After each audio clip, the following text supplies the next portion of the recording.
খুবই ভালো লাগছে। কালেকশন কেমন দেখছেন? কালেকশন খুবই ভালো, কিন্তু আমার মনে হয় এবার একটু প্রাইস বেশি। বেশি প্রাইসটা কি আসলে শপিং এর উপর কোনো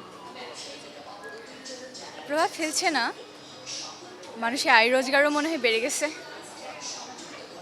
তো কি কি কিনেছেন একটু বলেন?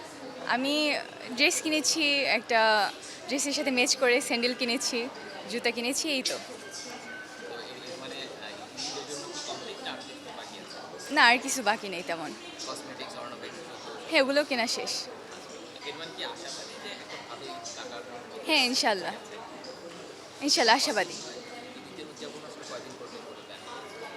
2-3 দিন কাজিনদের বাসায় যাব, কাজিনরা আসবে, এই তো আনন্দ। ঢাকায় করা হয়, হ্যাঁ, ঢাকায় করা হয়। গ্রামে করেছেন? গ্রামে মনে হয় 5-6 বছর আগে করা হয়েছে। মিস করেন বা ওটা হ্যাঁ, মিস করি। কেমন লাগে? গ্রামের ঈদ আর গ্রামের ঈদ ঢাকার তো ঈদ? বেস্ট হয়, ঢাকায় সব কিছু কমার্শিয়াল। অবশ্যই সিটি লাইফের থেকে ভিলেজ লাইফটাই বেশি ভালো আমার কাছে।